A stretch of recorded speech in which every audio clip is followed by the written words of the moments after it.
All right, guys, your next performer is Charles Blue. He's a former DC Science Writers Association president, or as it's also known as the Recovering Alcoholics Club. He has been a science writer for nearly 30 years, during which time he says he has ruined the reputations of many fine research institutions in our nation's capital. So much that he now lives in Charlottesville, Virginia, with his young Earth creationist wife, stereotypically teenage daughters, dog, cat, and a borderline social anxiety disorder. Please welcome Charles Blue.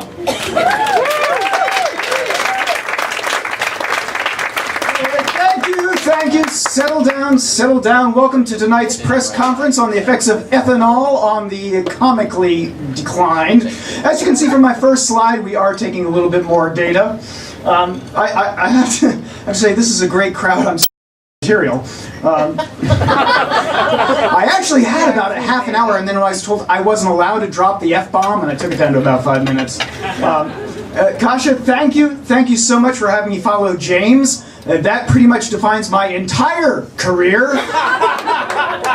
Both professionally and musically, I left my damn guitar at home. But actually, it was nice to drive up here from Charlottesville. I do appreciate it. This is the only room in the entire world where I can do jokes about astrophysics, biology, comic books, creationism, Doctor Who, Feynman diagrams, Neil deGrasse Tyson. But, we do have a few problems. We are science writers, so we do tend to quote scientific journals at most times, which is not bad if you're in a nightclub or if you're at a cocktail party. But as my wife has reminded me several times, quoting the Astrophysical Journal during sex is really a bad idea. Oh, like you don't? I mean, seriously, when are you supposed to talk about the latest findings of Uranus anyway? Okay. But no, really, I mean, this is my crowd. You are my people. I can prove this. I will tell 2 jokes that no other group will get. First of all, I had to name my cat Carbide. Why? Because she had acetylene kittens. Okay. It was funny when Bob Hope told it.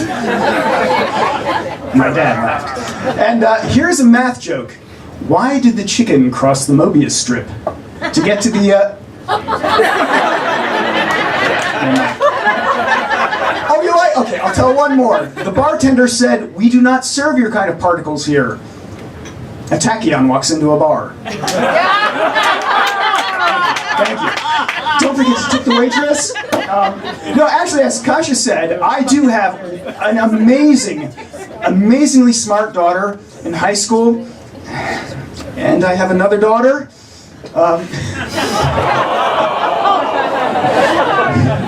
No, actually, the one in high school, I'm absolutely confident she will be a marine biologist. The other one, I'm just hoping can make it as a marine.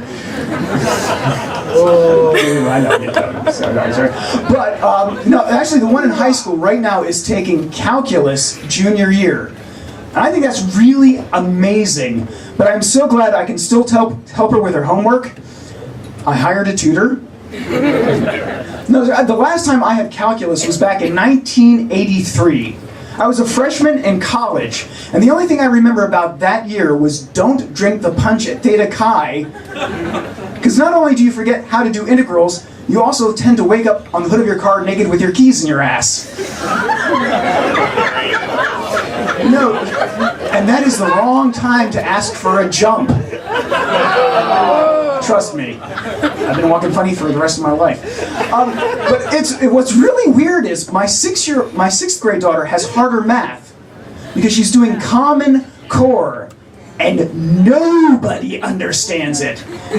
As far as I can figure out, to multiply 2 times 2, you have to convert it to Aramaic and do it in base 8. Because it's supposed to be easier.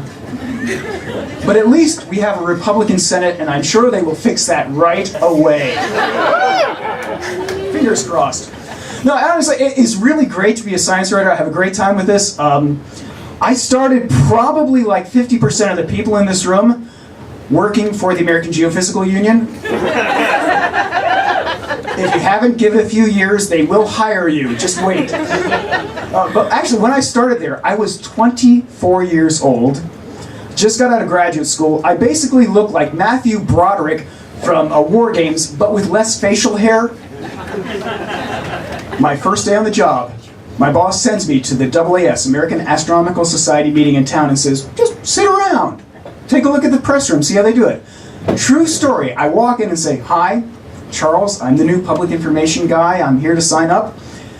They called security and had me forcibly removed from the premises. They thought I was a high school student there as a prank. That was my first day as a science writer. That is a true story. I actually had a pretty good career after that. I ended up going to the National Science Foundation, where allegedly they keep the smart people. I was actually in a meeting about educational television, and the committee chairman says, well, you know, we should talk a little bit about Mr. Rogers, my hero. I loved Mr. Rogers. And I actually said, and this is true, I actually met Mr. Rogers. The guy stops the meeting and looks at me and goes, really? When he was alive? And I said, no, I dug him up. We had a really nice one-sided conversation. At one point, I also worked for a place called the Endocrine Society as a science writer. And if you don't know that group, that's basically the group that handles things like testosterone and Viagra. You cannot keep anything on your desk because most of the guys walk around doing this. Sorry, that was my bad. But I moved on. I'm now doing astronomy. Astronomy is a lot of fun.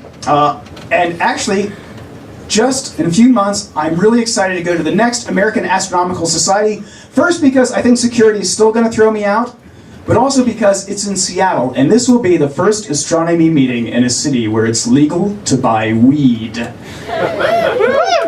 Oh, the sessions are going to be bizarre, but the coffee breaks are going to be awesome. I actually heard that the whole session is being sponsored by Doritos.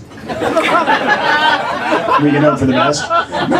No, but seriously, the astronomers are actually going to blend in really, really well. Because first of all, they wear t-shirts, shorts, black socks, and sandals. First of all, they dress like stoners. And they spend half their day staring at a little dot on a screen, basically saying, that, dude, that is a galaxy. And I'm like, okay, Dr. Spicoli. Anyway, I can see from the light in the corner that I do have to go, but I want to thank our current president, Jenny. Jenny and I used to work together, and I remember when we first met, she said, Charles, I don't know, but you know, when I was young, people used to call me freakishly tall. Jenny, everyone to me is freakishly tall. So anyway, thanks a lot, guys. Appreciate it.